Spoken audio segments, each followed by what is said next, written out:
Resumen imposible. Mati Columbati te ordena las noticias en un país imposible de resumir. Maldita suerte, una mirada crítica de una realidad absurda.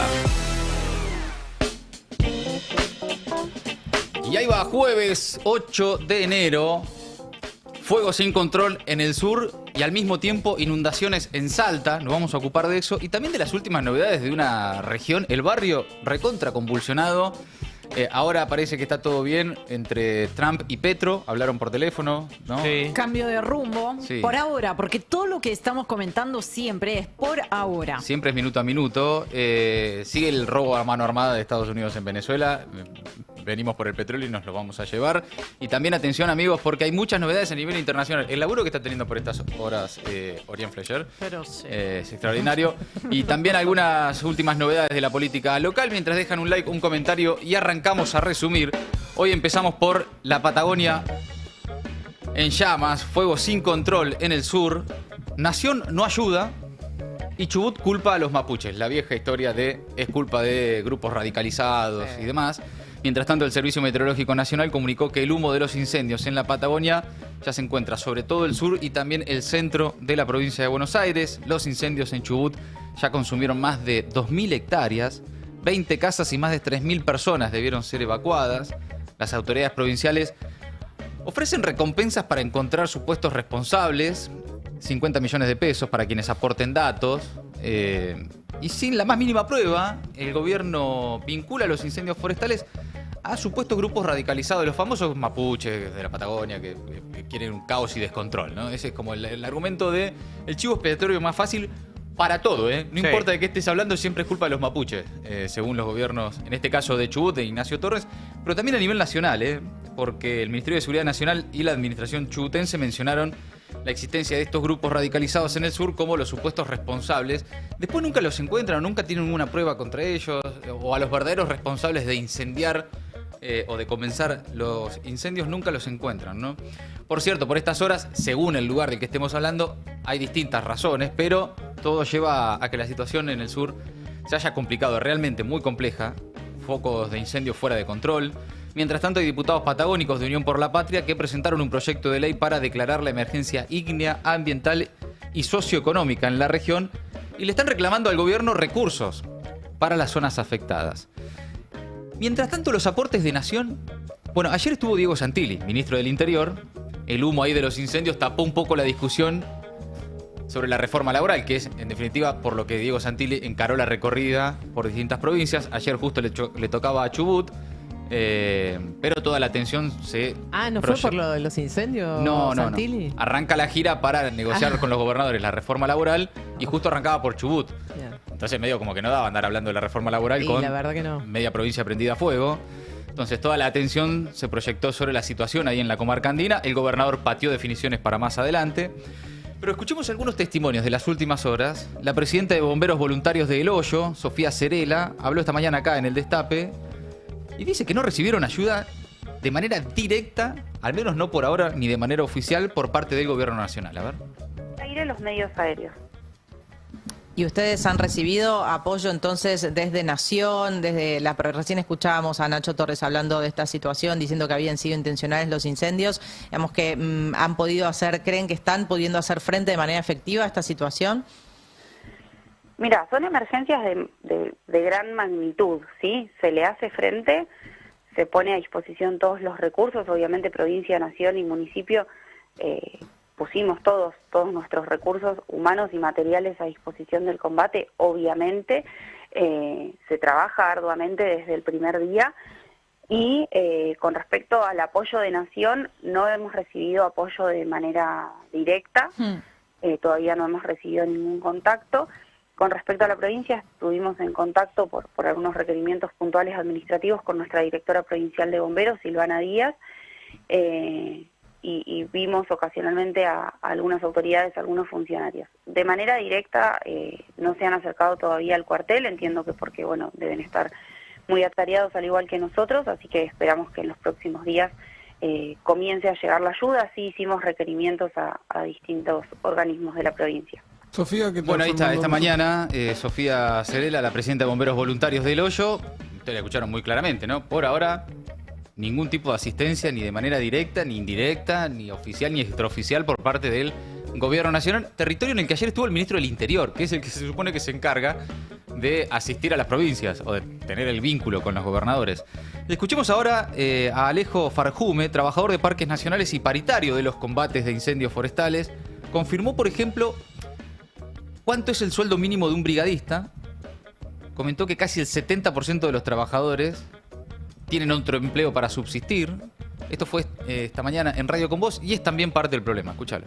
Un brigadista que recién inicia en Parques Nacionales, parte del Sistema Federal de Manejo del Fuego, gana en la zona centro del país 600.000 pesos, que recién inicia. En la zona de Patagonia, 860.000, puede cobrar un adicional por zona, que se llama en todo el Estado Nacional. Claro, o sea, el tipo que se está jugando la vida, que el Estado le pide que sea un héroe, que se juegue su vida para controlar el fuego, cobra 800.000 pesos. En Patagonia, sí, te puedo hacer una salvedad. Sí. A nosotros un poco sabemos de la buena leche que hay en denominar a los trabajadores y trabajadoras héroes, pero son trabajadores. Bueno, porque si no nos corremos del foco de lo que es el reclamo salarial. Y ahora lo digo con las colectas. Nosotros necesitamos salarios acorde a por lo menos de piso la canasta básica que está. El profe Raffaele lo sabrá mejor, pero creo que hoy en 1.270.000 pesos. Y un brigadista que recién ingresa cobra 600.000, 860.000 en Patagonia. Lo venimos reclamando hace muchísimos años, el tema del desfasaje salarial con respecto a lo que tiene que ganar una persona que además en este contexto de ingresos tan motosierrados, diría tu presidente de la Nación, empuja el pluriempleo. Y un brigadista que tiene que tener un descanso adecuado para poder tener una tarea tan ardua desde el punto de vista físico y emocional, tiene que tener un descanso. Y tenemos casi el 70-75% de los compañeros y compañeras brigadistas que tienen otro ingreso, otro trabajo y otra búsqueda de una changa por lo que es fuera de su jornada. Claro, imagínate un brigadista que, o después de haber ido a combatir los incendios, o antes está laburando otra cosa. Tiene que seguir trabajando después, o va después de un trabajo a combatir los incendios. Es insostenible. Es parte de la situación general de los trabajadores en la Argentina, ¿no? El pluriempleo, no llegar a fin de mes, que ya ni siquiera no es que no alcanza la plata, sino que ya no alcanza el tiempo para tener más trabajo para que la plata alcance. Pero en este caso en particular, bueno, es definitivamente parte del problema de lo que hablamos cada año ante la pregunta de por qué se repite. Bueno, en principio porque no están los recursos para la prevención, tampoco para el combate, tampoco para los que trabajan de combatir al fuego, y porque además, por lo general, y es la primera reacción que vimos del gobierno nacional y el gobierno provincial, llegan tarde y a culpar a alguien, ¿no? Es como lo que hicieron ayer. Llegó el gobernador y dijo, no, acá lo que pasa es que hay granadas mapuches en Epuyén. Y de repente ya estaba caso cerrado, ¿no? No había nada más que investigar, ni mucho menos de hacerse cargo, ¿no? Mira, que recordaba esto porque nosotros hemos hablado en algún momento también acá de, digamos, cómo fueron vapuleados los trabajadores de parques nacionales. Sí. Recordaba, no recordaba la cifra, pero desde que asumió Milei, durante todo el solamente 2024, nos está quedando 2025 afuera, sí, hubo más de 100 despidos, ¿no? Cierto, sí, y claro. Además de los que quedaron con una precarización de contratos realmente tremendos, porque eran contratos trimestrales que ya ni siquiera se hacían anuales. La verdad que es de una falta de desprecio hacia la gente que labura ahí, porque digamos muchos de los que están ahora digamos en esta dinámica de tratar de contener esto son trabajadores de parques nacionales. Mientras tanto, la situación en Epuyén es una de las más delicadas dentro de la emergencia por los incendios forestales. El avance del fuego ya obligó a las autoridades provinciales a disponer de evacuaciones preventivas en distintos sectores de la localidad. Hay otro testimonio que les quiero compartir, el de Jade Sibori, fotógrafa de Epuyén, Chubut, que fue evacuada de manera preventiva por los incendios. Vive con su bebé recién nacido y tuvo que dejar su casa porque el humo rodeó la vivienda, y cuenta esta mañana en Urbana Play cómo está viviendo la situación. El año pasado tuvimos el incendio de Epuyén, que quemó 70 casas, descontroladísimo, y después el incendio de Machín Ahogado y Bolsón, 15 días después, que también, no sé, una cantidad como de 100 casas. O sea, es la nueva normalidad, y a veces como que se termina hablando mucho de cómo se inició, ni hablar de cuando se termina acusando a gente que no es, como aprovechan para acusar a los mapuches, cosas así, pero no se termina hablando de qué pasa de la poca capacidad que tiene, perdón, no es que quiera ir hacia ese lugar, pero la poca capacidad que tiene el gobierno de reacción, porque el gobierno me parece que también de Chubut, porque ahora una amiga me acaba de decir que viene de San Martín de los Andes, que hubo un foco y me dice, vi el foco y al segundo había 3 avionetas hidrantes que lo apagaron.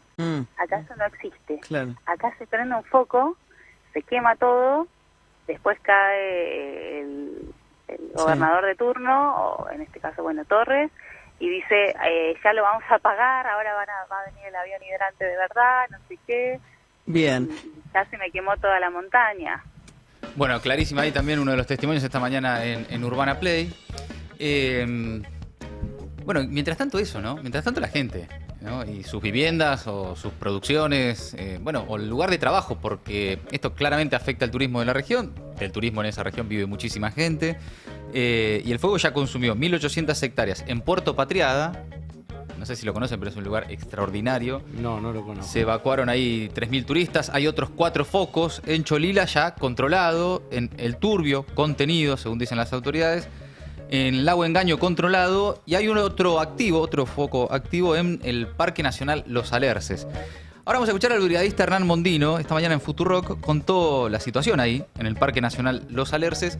En este caso puntual, el origen, dice este brigadista, es por un rayo, ¿no? Una tormenta eléctrica provocó ahí el origen de este incendio, que todavía es bastante grande, dice. A ver. Yo estoy en el incendio del Parque Nacional Los Alerces. Y la verdad que la situación es complicada. Todavía es un incendio que es bastante grande en magnitud, que comenzó por un rayo allá por el 9 de diciembre, digamos, y nada, en un par de días el incendio, digamos, se movió bastante rápido y bueno, el área afectada va a ser grande. Todavía, digamos, no hay estima, digamos, con precisión de las hectáreas que se han quemado, pero es un incendio grande. Pero ahí empezó por un rayo, decís. Sí. ¿Un rayo, hablamos de una tormenta eléctrica? Claro, ahí empezó con una tormenta eléctrica el 9 de diciembre, digamos, para llevarlo un poco mejor a la comprensión, digamos, sucedió en una zona intangible del parque, y bueno, un poco el proceso ahí, digamos, es toda la materia orgánica de los árboles, las ramas y demás, digamos, que van cayendo al bosque. Eso hace finalmente, digamos, del combustible inicial con el rayo, y bueno, ahí empieza a propagarse. La dificultad que tiene el terreno que tuvo en su momento, digamos, ahora varió un poco el terreno, pero es el acceso, digamos. Para llegar ahí había que navegar una hora en lancha y después hacer una subida bastante compleja, digamos, para poder llegar al fuego. Y bueno, eso es un poco de las tareas que se hacen y de las complejidades, digamos, que tienen los incendios forestales acá en Patagonia. Bueno, hay un resumen de las últimas voces del día de hoy, de una situación muy, muy compleja en la Patagonia con los incendios. Al mismo tiempo, en el norte, inundaciones en Salta. Una fuerte tormenta también causó en diferentes localidades de Salta este miércoles estragos, realmente imágenes impresionantes, luego de que en algunas regiones cayeran cerca de 100 milímetros de agua en menos de una hora. Un diluvio feroz. Tremendo. Impidió ahí cualquier tipo de drenaje a tiempo para evitar inundaciones, ríos de barro, autos que quedaron flotando. En el Valle del Lerma, ubicado en el centro geográfico de la provincia, las precipitaciones causaron la crecida del arroyo San Vicente, por lo que, por ejemplo, un par de conductores que quedaron varados sobre la Ruta Nacional 68 a pocos kilómetros de Coronel Moldes, y en imágenes difundidas por usuarios, por la gente del lugar y por diferentes medios locales, se observó cómo casi todos los caminos quedaron absolutamente interrumpidos por verdaderas avalanchas. Son unas imágenes impresionantes de agua y barro y hasta árboles arrastrados en algunos casos. Hay incluso un video que circula de una pareja de turistas que fue rescatada. ¿Lo vieron? No sé si lo vieron. Sí, estaban como siendo rescatados luego de que el vehículo en el que viajaban quedara cubierto por el agua. Eso fue sobre la Ruta Nacional 8, a la altura de la Merced, en el Valle del Lerma. Y bueno, y por supuesto todo tipo de complicaciones. La luz, por ejemplo. Edesa, la empresa que provee energía eléctrica a la provincia, informó en las últimas horas que de a poco el suministro se iba normalizando. Pero qué impresionante, ¿no? El mismo país, en el sur, arrasan los incendios, entre muchísimas razones, producto de la sequía, y acá inundaciones en Salta brutales también en este caso, afortunadamente sin lamentar víctimas fatales, pero bueno, con muchísimas complicaciones en los dos extremos de la Argentina. Volvemos un rato a nuestro país, a las últimas novedades, pero ahora, ¿qué está pasando en el mundo, Ori?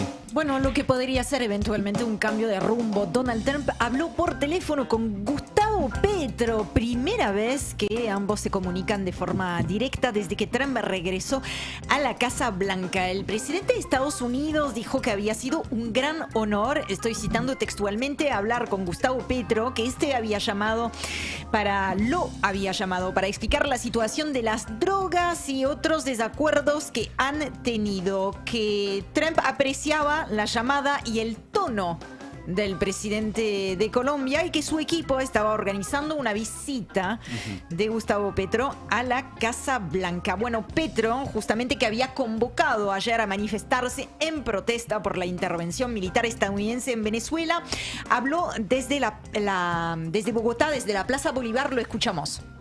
En la conversación toqué dos temas para no alargarme, le dije, y una solicitud. Se restablezcan las comunicaciones directas entre cancillerías y presidente. Eso pedí. Si no se dialoga, hay guerra. Nos lo ha enseñado la historia de Colombia, como hasta mi abuelo, nacido en San Pelayo, Córdoba, 1898. Hasta él lo sabía. Si no se habla, pues nos fregamos, nos matamos entre nosotros mismos. Si no se dialoga, hay guerra. Petro, recordemos que la relación viene muy tensa, sí, claro, con Donald Trump. Venían los cruces fuertes en Twitter, en todos lados. Sí. Absolutamente. Petro es quien desde un primer momento se plantó frente al trato indigno, a las violaciones de los derechos humanos, de los inmigrantes deportados, claro, desde Estados Unidos a Colombia, esposados de pies y mano. Más adelante en el tiempo, Washington le negó a Colombia la certificación en la lucha antidrogas por primera vez en 3 décadas. Le revocó la visa para poder ingresar a Estados Unidos a Gustavo Petro, ¿no? Después de que marchara en Nueva York contra el genocidio en Gaza. Se ve que ahora va a ser rehabilitada esa autorización a viajar a Estados Unidos, pues hay una invitación oficial a verse con el presidente estadounidense en la Casa Blanca. El Tesoro lo metió en una lista que se conoce como la lista Clinton, que es un registro donde quedan señalados quienes supuestamente tienen vínculos con el narcotráfico, el crimen organizado, bueno, en fin. Y Trump en más de una ocasión también le ha faltado el respeto a Gustavo Petro, incluso en las últimas horas lo calificó de enfermo, además de concretamente poner la amenaza militar en la mesa. La conversación telefónica se extendió por 1 hora, lo contó el propio Gustavo Petro. Hablaron de narcotráfico, por supuesto, y hablaron, por supuesto, también de Venezuela, donde Estados Unidos no afloja, ¿no? Desde el operativo del fin de semana pasado, en el que bombardearon territorio venezolano, secuestraron a Maduro y a su mujer y mataron a 100 personas, según un último balance difundido por Diosdado Cabello, mientras que la cifra conocida hasta ahora era de 32 militares venezolanos ejecutados, 24 militares cubanos también muertos en ese operativo a manos de las fuerzas estadounidenses y 2 mujeres civiles. Y a su vez el diario estadounidense The New York Times hablaba de unas 80 víctimas. Bueno, Diosdado Cabello en las últimas horas ha puesto una nueva cifra de 100 víctimas fatales entre víctimas militares y civiles como resultado de ese operativo. ¿Qué más sabemos? ¿Qué nos está diciendo Estados Unidos sobre su relación con Caracas? Ayer Trump anunció que Venezuela comprará exclusivamente productos fabricados en Estados Unidos con el dinero que reciba del nuevo acuerdo petrolero. Estas compras, dijo Donald Trump, incluirán, entre otras cosas, estoy acá citando textualmente un mensaje compartido en sus redes sociales, como ya nos tiene acostumbrado. Entonces, esas compras incluirán productos agrícolas estadounidenses, medicamentos, dispositivos médicos y equipos fabricados en Estados Unidos para mejorar la red eléctrica y las instalaciones energéticas de Venezuela. Venezuela, dijo Trump, se compromete a hacer negocios con Estados Unidos como su principal socio, una decisión acertada, dijo el presidente estadounidense, y muy beneficiosa para el pueblo venezolano y para Estados Unidos. No está muy claro, digamos, cómo podría llegar a ser beneficioso para el pueblo venezolano, pero viste que pasó a ser un comodín. A todo lo que van anunciando le agregan, esto es para el bien, es para el bien de todos, de las y los venezolanos. Repasemos, en las últimas horas ya sabemos que Venezuela solo entonces comprará productos fabricados en Estados Unidos, pero también sabemos que Venezuela le entregará, y esta es una noticia que comentamos ayer, entre 30 y 50 millones de barriles de petróleo a Estados Unidos. Eso confirmado por PDVSA, además, por las dos partes. Totalmente. La petrolera de Venezuela. Así es. Y también sabemos en ese sentido ahora que la venta de petróleo de Venezuela será por tiempo indefinido. Es una intervención, pero en principio, a juzgar por el comportamiento del gobierno de Venezuela y por el comunicado de PDVSA, lo que dice Trump luego se verifica también oficialmente en Venezuela, digamos, no es que es Trump haciendo declaraciones al voleo, boqueando como lo suele hacer, como lo hace muchas veces, efectivamente. De hecho, termino con eso de tiempo indefinido, ¿no? Sí. Las elecciones quedan muy lejos, sin fecha, no existe. El asunto apenas se menciona como una posibilidad a futuro. Ahora, lo importante, lo han dicho varias veces, es el petróleo. El secretario de Energía estadounidense, Chris Wright, ayer se reunió con empresarios energéticos y ahí les dijo, esto es para siempre, digamos, hasta que nosotros decidamos que sea distinto. Mientras tanto será así. También dijo que el dinero que resulte de esas transacciones se va a depositar en cuentas controladas por Washington. Nosotros nos hacemos con el petróleo, lo vendemos y nos quedamos con la plata que le va a beneficiar, estoy dibujando comillas con mis dedos en el aire, que le va a beneficiar al pueblo venezolano y a los intereses estadounidenses. Esto se llama básicamente un robo a mano armada. De esto estamos hablando y contrasta muy fuertemente con lo que decía unas horas atrás la ahora presidenta interina de Venezuela, Delcy Rodríguez. Le propongo que escuchemos un fragmento de sus declaraciones. Venezuela rige en nuestro país, más nadie. No hay agente externo que gobierne a Venezuela. Es Venezuela. Es su gobierno constitucional. Es el poder popular consolidado. Y hoy justamente... Y etcétera. El gobierno de Venezuela, porque nos faltaron los primeros segundos, el gobierno de Venezuela rige en nuestro país. Más nadie, no hay agente externo que gobierne en Venezuela. Bueno, toda esta situación que es difícil de entender, efectivamente nos lleva a pensar que de una manera u otra, con alguna persona, algún sector, algún grupo de poder, se negoció. Yo no digo acá, porque esto lo desconozco por completo, que se ha vendido la patria a Estados Unidos. No, digo que el robo a mano armada iba a suceder. Esto no se negoció. No se negoció si sí o no iban a bombardear el territorio venezolano, secuestrar no lo sé, pero no es, digamos, mi suposición. Mi hipótesis es que el robo a mano armado iba a suceder y que claramente por la calma que está teniendo y el discurso que está teniendo la plana mayor, las Fuerzas Armadas, la presidenta interina de Venezuela, por esa calma me hace pensar que las condiciones del robo a mano armada de alguna manera se fueron charlando. Los objetivos de esa charla o esa negociación puede haber bien sido evitar un baño de sangre. Digo, hay muchos elementos que no tenemos, pero se puede ver, al menos mínimamente, digo, o no, o soy yo. No, sé, totalmente, lo díganme. venimos diciendo hace días. Esto parece bastante más coordinado de lo que suponíamos el sábado cuando vimos que se llevaban a Maduro, que secuestraban a Maduro. Ahora creo que las cosas no son siempre como uno, bueno, no, Delcy es la revolución, o Delcy es una traidora. Yo creo que a veces es más complicado que esto. Están sentados en una mesa, entre comillas, de negociación, donde tienen un arma en la sien. No sé qué es lo que se negocia ahí. Estados ¿entendés? Unidos también, por las razones que sea, ¿no? Pero prefirió, y eso es evidente, que al frente del gobierno de Venezuela continúe el chavismo. Continúen los funcionarios del chavismo.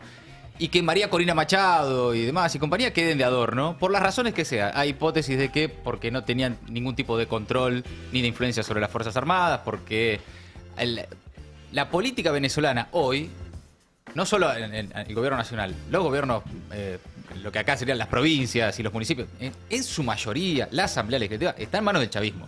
Si vos querías hacer caer el chavismo, tenías que dar vuelta como una media al país. Evidentemente, Estados Unidos decidió que era mejor para los intereses de Estados Unidos, de las petroleras y demás, que continúe el chavismo. ¿A cambio de qué? Y bueno, eso es lo que todavía estamos viendo. Y que lo que es una historia en desarrollo. Claro. Y también vamos a ver si este tono, digamos, o esa relación que estamos empezando a deslucir se mantiene en el tiempo. Porque todo esto que estamos diciendo puede cambiar muy rápido. Sí.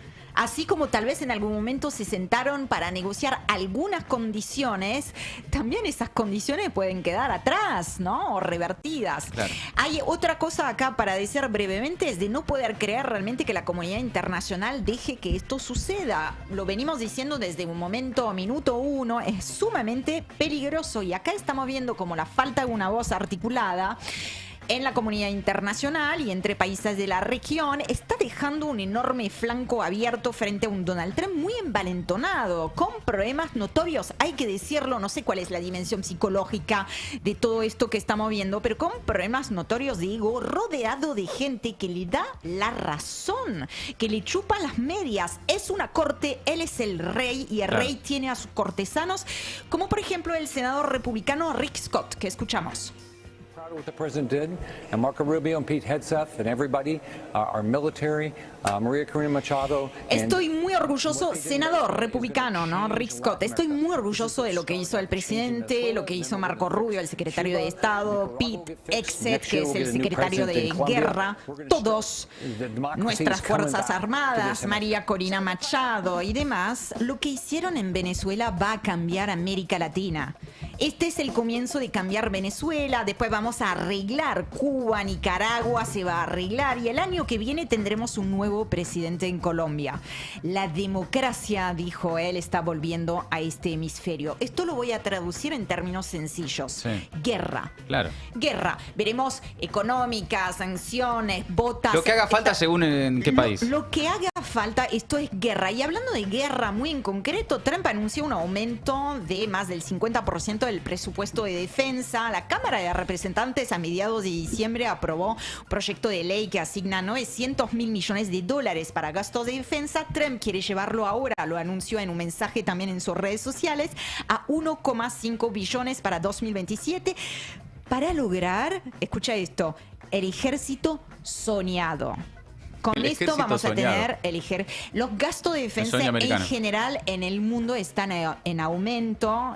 La comunidad internacional, el mundo está en una. Sí, lo que habla de el escenario que vislumbra cada uno de estas potencias o de estos países, ¿no? Totalmente. Y él mismo dice, bueno, es un escenario peligroso, como si él no tuviera que ver con eso de generar un escenario peligroso y nosotros nos tenemos que preparar. Hace poquitos días en Francia dijeron se tienen que preparar para ver a sus hijos morir en Ucrania.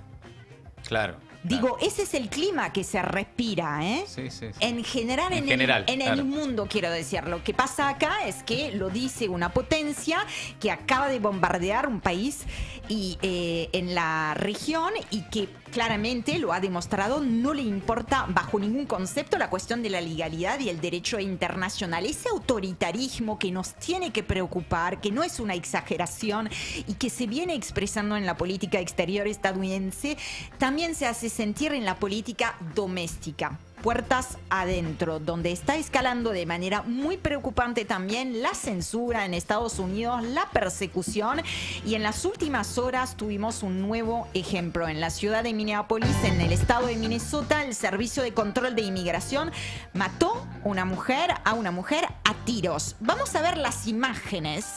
Y vamos a poner el audio también, porque quiero que escuchemos la voz de la persona que está filmando en el momento que esa ejecución extrajudicial está sucediendo.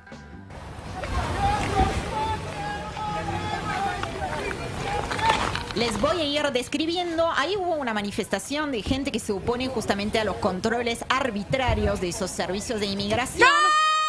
Una está en su auto, se va de los agentes, quiere escapar del control, le disparan así nomás. Ella no hizo nada, no arrolló a nadie, no sacó armas, no era una amenaza directa, no le tiraron un balazo.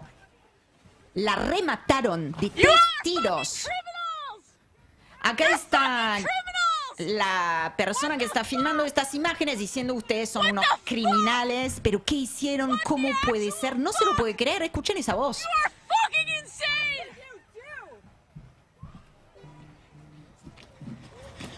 Esperamos un poquito más, la vamos a escuchar nuevamente. Se acerca a los agentes. Vergüenza. Este es el que disparó. Vergüenza, dice. Grita totalmente desaforrada. Esto está sucediendo en Estados Unidos. Viene pasando desde hace rato, ¿no? Lo venís contando. Es definitivamente un tema que habla de la escalada fascista de Trump en su propio territorio, además. Totalmente. Y que además es un episodio que me parece que le va a hacer ruido, incluso más allá tal vez de sus propias fronteras, ¿no? Porque hasta ahora este tipo de episodios es horrible, pero es así. Venían sucediendo con extranjeros, latinos, inmigrantes. Sí, ¿no? O el negro. Claro. Esta es una mujer estadounidense, blanca de 37 años en su madre. Claro, todos esos componentes barrio, que posiblemente por un sector de la opinión pública al que no le importaba que mataran negros o latinos o que los deportaran sin ningún tipo de garantía ni derechos humanos, puede llegar a ser un episodio de esos que marcan a veces, ¿no? Y ojalá efectivamente permita como encauzar algún tipo de resistencia que tenga la forma que tenga que tener frente a lo que es claramente una deriva autoritaria de la que hemos hablado muchas veces y que se viene denunciando con palabras claras en Estados Unidos. La titular de Seguridad Nacional, Kristi Noem, la que se saca selfie en las prisiones de El Salvador, la que viene acá a andar a caballo, bueno, habló de defensa propia por parte de la gente que acabamos de ver disparar, ejecutar a una ciudadana estadounidense. De un acto de terrorismo habló por parte de la mujer que la gente mató. Esto es otro concepto sumamente peligroso. Se le dice terrorismo a cualquier cosa. Claro. Esto una mujer escapando en un auto es terrorista, ¿no? Claro. Un acto de terrorismo. Y lo defiende... Trump también salió en defensa de lo que a todas luces fue una ejecución, y les propongo como reacción a toda esta situación que escuchemos al alcalde de Minneapolis, Jacob Frey. There's little I can say again that'll make this situation better, but I do have a message for our community, for our city, and I have a message for ICE. To ICE, get the fuck out of Minneapolis. Opa. We do not want you here. Get the fuck out. Get the fuck out. Tengo un mensaje para nuestra comunidad, dijo el alcalde de la ciudad. El gobernador del estado también, de Minnesota, se expresó en el mismo sentido, con otras palabras. Y dijo, tengo un mensaje también para ICE, ya podemos ir bajando. ICE, váyanse a la mierda de Minneapolis. No los queremos acá.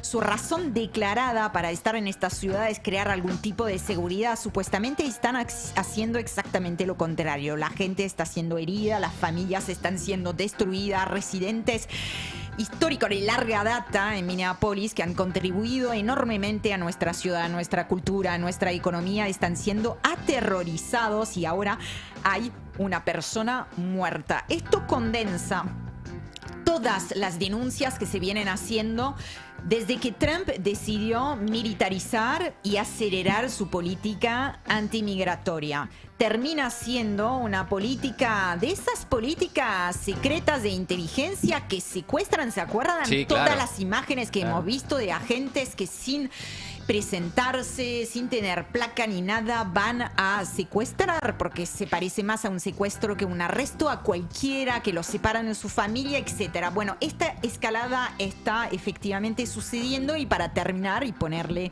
una imagen a todo esto que estamos hablando, les propongo que veamos la portada de la revista Objective del diseñador, en este caso Tomato Cosir, que lo muestra a Donald Trump con como si fueran mocos cayéndole de la nariz, como un petróleo negro que le sale en la nariz en la forma del bigote de Hitler. Una gran portada para ilustrar un momento que sin lugar a dudas es bisagra en nuestra historia.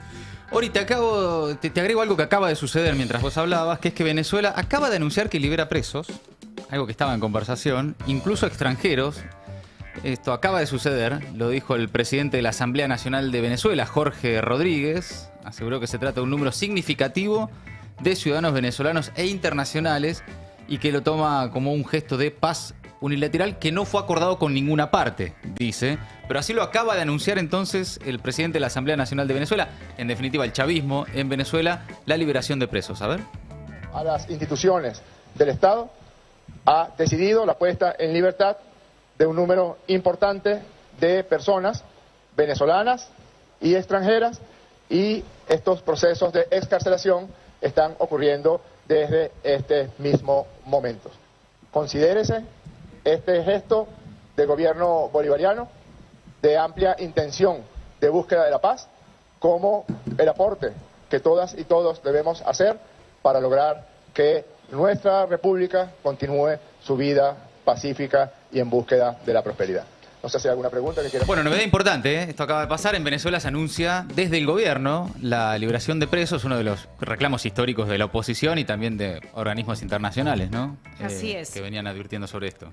Avanzando, ¿no? Sí. Yo creo que vamos a tener muchas noticias, hay que estar atentos, es una situación muy dinámica, pero se deberían dar a conocer más noticias de esas en las próximas horas, sin lugar a dudas. Amigos, amigas, hasta ahí entonces el resumen imposible de hoy de Maldita Suerte. Maldita Suerte, de 14 a 17 horas, en El Destape 1070.